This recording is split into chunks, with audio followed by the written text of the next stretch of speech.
Brasil, olá você aí de casa! Com o lançamento de Toy Story 4, eu resolvi fazer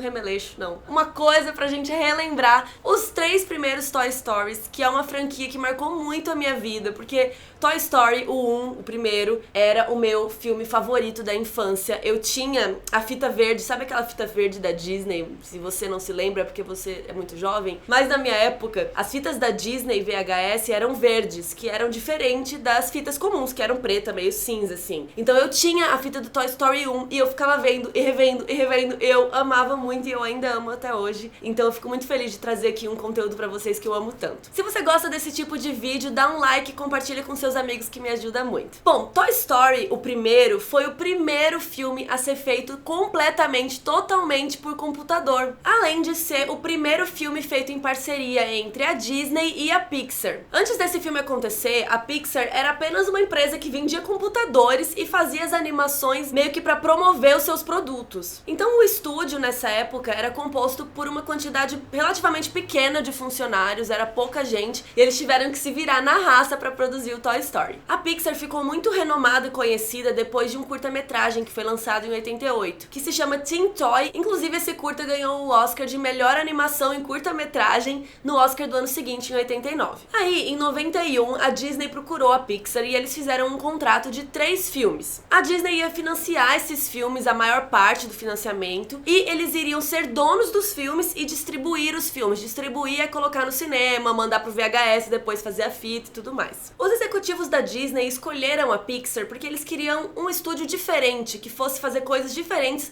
do que aquelas coisas de conto de fada que a Disney estava acostumada a fazer. E é legal a gente pensar que o pessoal da Pixar não gostava tanto dos filmes da Disney. Eles não queriam fazer filme de conto de fada e eles achavam os personagens um pouco sem personalidade. Enquanto o Toy Story estava em produção, um outro filme da Disney em parceria com outro estúdio foi feito, que foi O Estranho Mundo de Jack. O filme do Tim Burton saiu em 93 e o Tim Burton já tinha sido animador da Disney nos anos 80. Uma coisa interessante é que quando a Disney estava em desenvolvimento aí desse projeto de Toy Story com a Pixar, eles mandaram uma lista de 5 músicas que eles queriam que entrassem no filme. E a Pixar fez o quê? Descartou essas músicas, porque eles não queriam que o filme tivesse aquela cara clássica de Disney. Mas não foi por isso que a Pixar não tomou um super cuidado com o desenvolvimento da trilha sonora do filme. Inclusive, os 3 filmes foram indicados ao Oscar como melhor canção original. Então tá, o pessoal da Pixar e a própria Disney queriam que Toy Story fosse uma animação diferente de tudo que já tinha sido feito até então. A Disney queria que o filme não atraísse só as crianças, mas também os adultos. Então eles pediram para que fossem incluídas mais questões e piadas um pouco mais adultas. O Lasseter, Stanton e Doctor escreveram os primeiros tratamentos e argumentos da história, que a Disney não gostou. Eles achavam que o filme podia ser um pouco mais ousado. Eles queriam mais ação e queria que o filme fosse um pouco menos sério. Inclusive, os executivos da Disney acharam o personagem do Woody um pouco sério demais, ele meio sem graça. Então eles iam pedindo pra eles irem mudando esse personagem, que acabou ficando um personagem meio idiota, meio babaca. Ele era convencido, ciumento, ele tinha sede de poder, mandão, entre outras coisas que não eram muito simpáticas. Então eles foram alterando e deixando o roteiro mais parecido com o que o pessoal da Disney ia pedindo, afinal era a primeira colaboração deles. E aí no fim das contas, quando o pessoal da Disney foi assistir os primeiros esboços, eles acharam ruim, eles não gostaram. Isso porque eles foram pedindo alteração demais e acabou tirando a essência do personagem e da história do filme. Em novembro de 93 aconteceu o que ficou conhecido na Pixar como a Sexta-feira Negra, que foi o dia que a Disney interrompeu a produção de Toy Story. Tudo isso para que eles parassem e revissem o roteiro, revissem a história e melhorassem as coisas. E o Ed Catmull, que trabalhava na Pixar, ele fala que nesse dia eles aprenderam a confiar mais nos instintos e nas ideias deles. Ao invés de ficar só escutando as opiniões da Disney, eles também passaram a defender um pouco o que eles acreditavam. Então o Woody era meio legal, depois virou babaca e depois voltou a ser legal. E o Buzz Lightyear, ele tinha um nome diferente no começo. Ele ia se chamar Lunar Larry, mas depois eles mudaram pra Buzz pra homenagear o Buzz Aldrin, que foi o segundo homem a pisar na Lua. O nome do Woody também é uma homenagem ao Woody Strode, que foi um dos primeiros atores negros a fazer sucesso em filmes de faroeste. E uma das primeiras ideias que eles tiveram pro filme, que acabou não acontecendo, o Buzz e o Woody iam ser salvos no fim do filme pela Barbie. Mas isso não aconteceu porque a Mattel vetou. Eles achavam que a Barbie era um brinquedo que as crianças se projetavam e criavam histórias com ela. Então eles não queriam que ela tivesse uma personalidade estabelecida, uma voz, sabe, características muito estabelecidas, porque eles acharam que isso poderia ser problemático com as crianças, que elas iam achar que a Barbie só tinha aquela personalidade, sabe? Não iam poder criar e brincar. Mas é óbvio que vocês sabem que isso já mudou, porque depois a Mattel mudou de ideia, percebeu que era vantajoso pra eles fazerem isso, e depois até criaram vários filmes e animações com a Barbie. Então depois de todos esses desastres, eles perceberam que Toy Story tinha que ser um filme que falasse sobre como os brinquedos querem ser brincados pelas crianças. E eles falam que esse desejo, né, dos brinquedos motiva a esperança, ações e medos. Assim, o primeiro Toy Story saiu em 95. E a dublagem é super importante pra Toy Story porque eles usam um método meio diferente. Primeiro eles gravam as vozes e as interpretações e depois que eles terminam e fazem a animação por completo. Com isso eles conseguem reproduzir muitas das expressões reais dos atores, das ideias que os atores têm ali na hora de dublar nos personagens. Quem faz o Woody na versão original é o Tom Hanks. E ele ama improvisar e improvisou muito durante o processo desses 3 filmes e imagino que agora no quarto também. Lembra do primeiro filme, daquela parte que o Woody acena com o braço do Buzz, assim, pros outros brinquedos? Isso foi um improviso do Tom Hanks.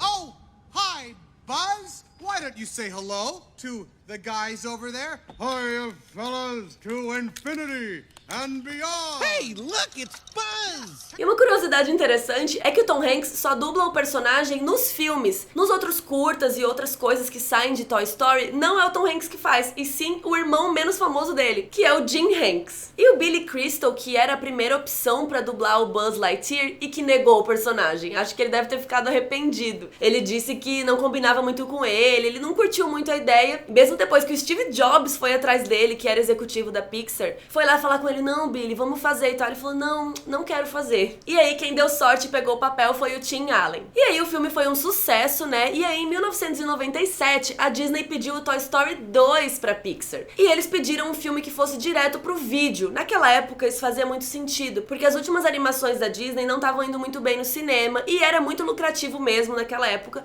fazer filmes que iam direto pro vídeo. A galera da Pixar topou, falou show, bora fazer. E quando eles começaram a fazer, eles acharam que eles estavam fazendo um filme B, um filme que não teria tanta qualidade quanto os seus outros filmes. Inclusive a própria equipe não queria muito trabalhar em Toy Story 2, porque ao mesmo tempo eles estavam produzindo Vida de Inseto, e o Vida de Inseto ia pro cinema e o outro não ia. Então muita gente da equipe falou, pô, eu quero fazer o Vida de Inseto, não quero ficar aqui fazendo um filme que vai direto pro vídeo. E os próprios executivos também perceberam que tava rolando uma coisa deles meio que baixarem o nível, porque o orçamento era menor, ia ser mais rápido. Então eles mudaram de ideia e falaram assim, Disney, a gente não quer fazer um filme que vai direto pro vídeo, vamos fazer pro cinema? E a Disney falou, bora. Por incrível que pareça, a Disney acabou topando e eles produziram o segundo filme. Mas esse segundo filme teve várias peripécias e a primeira delas é que um erro do sistema acabou deletando vários esboços do filme, ou como eles chamavam, vários rolos. Alguém foi lá, formatar PC? Sim, kkk. E aí deu erro e apagou um monte de coisa que não era pra apagar. Infelizmente, os backups deles também não estavam super completos, mas por sorte uma das animadoras que tinha acabado de voltar de licença maternidade tinha muitas cópias em casa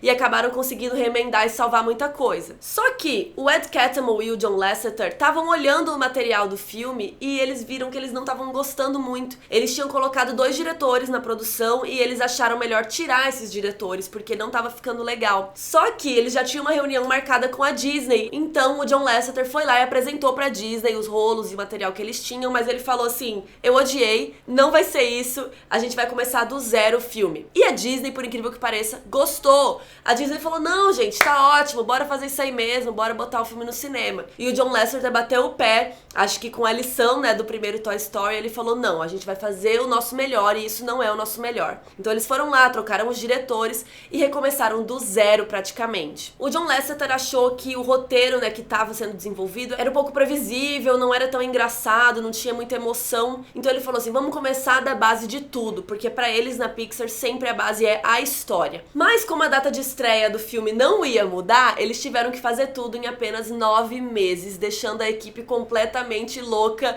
e trabalhando mais do que devia. Inclusive teve um dos funcionários que foi levar o bebezinho, o filho dele, na creche e esqueceu o filho no carro. O Ed Catmull conta isso no livro dele, Criatividade S.A., e ele conta que isso foi uma das coisas que o menininho sobreviveu, ficou tudo bem. Mas o pai só percebeu algumas horas depois, quando a mãe perguntou: como foi? Deixou o fulaninho lá na creche? Ele ficou bem? Aí o pai: eu esqueci o menino no carro. E voltou, e aí eles foram lá e resgataram o menino, jogaram água nele, ele tava bem, deu tudo certo. Mas esse dia foi muito marcante pra eles, porque eles perceberam que eles estavam forçando muito a equipe que eles tinham. Mas apesar dessas peripécias, o filme acabou saindo e foi um sucesso de bilheteria. Inclusive, muitos críticos falaram que era uma das únicas sequências que o segundo era melhor que o primeiro, e o filme teve mais de 500 milhões de dólares de bilheteria. E o Toy Story 3, que levou 12 anos pra ser lançado em relação ao 2. Isso porque a galera da Pixar não tava encontrando uma ideia que fosse inovadora, que fosse diferente. Eles queriam um bom motivo pra fazer uma continuação, sabe? Por que a gente vai fazer esse filme? Que histórias a gente ainda não contou? Que curiosidades ficaram dos outros filmes? Eles falam que eles não querem fazer filme só pra vender merchandising, vender boneco ou, sei lá,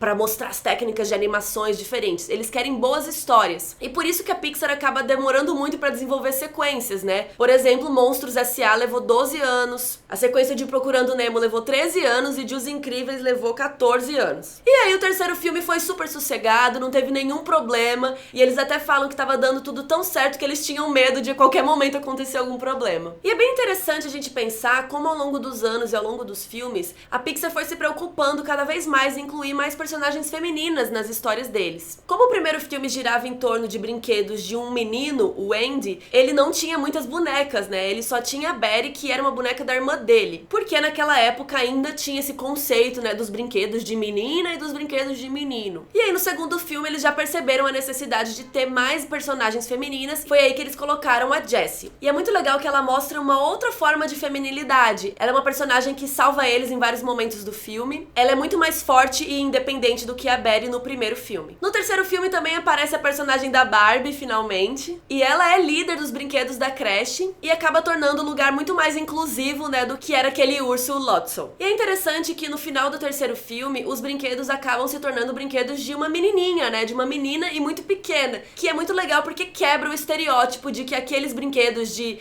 faroeste ou viagem espacial eram coisas de menino. E isso é muito importante porque, por mais que Toy Story também atinja o público adulto, também atinge muita criança, e isso é muito legal pra quebrar essa coisa de isso é de menino e isso é de menina. Todo mundo pode brincar com o que quiser. Inclusive agora no quarto filme a gente tem duas personagens principais que são meninas. A Betty, que volta pro elenco e de uma forma muito mais independente, mais poderosa, empoderada, e também a Gabi, que é a vilã do filme. E Toy Story deixa um legado muito incrível pra gente, que eu acho que também, como eles sempre dizem, vem da história, vem dos personagens. No primeiro filme, os personagens estão muito envolvidos com uma coisa de querer atenção, querer proteção, que é uma coisa muito ligada ao universo infantil. Já no terceiro, eles estão lidando com coisas um pouco mais complexas, então a gente vê a evolução dos personagens, que no terceiro filme já estão lidando com frustração, abandono, querer encontrar o seu lugar no mundo e pra quê? Tipo, pra que eu vim, né, pro mundo? Pra que eu existo? Os 3 primeiros filmes da franquia foram indicados a 9 Oscars, mas só o terceiro saiu vencedor com melhor canção original e melhor animação. Um adendo aqui é que quando o primeiro filme saiu, ainda não existia a categoria de melhor animação. Se você quiser saber mais sobre isso, entra no meu vídeo aqui de curiosidades do Oscar que eu conto esses detalhes melhor lá. E a trilogia de Toy Story, como eu já disse, é uma das poucas que consegue o segundo filme superar o primeiro, o terceiro filme superar o segundo e assim vai. O primeiro Toy Story fez 370 milhões de bilheteria, o segundo fez 497 milhões e o terceiro mais de 1 bilhão de dólares. Outra coisa muito legal é que todos os brinquedos que aparecem no filme continuam sendo vendidos até hoje, inclusive aquele cachorro que é o Slink, que era um brinquedo muito famoso nos anos 70 e que voltou a ser produzido só por causa de Toy Story. Então assim, Toy Story é muito amor no coração e é um dos exemplos de como a tecnologia faz diferença na evolução do cinema. Se você quiser saber mais sobre essas coisas de evolução do cinema e história do cinema, eu tenho uma playlist que, modéstia à parte, é muito legal, entra lá, que é sobre história do cinema, que eu vou contando cada detalhe de como aconteceu a evolução dos filmes. Então é isso, coloque aí nos comentários qual é o seu Toy Story favorito e qual é o seu brinquedo favorito. Eu amo esse aqui, ó.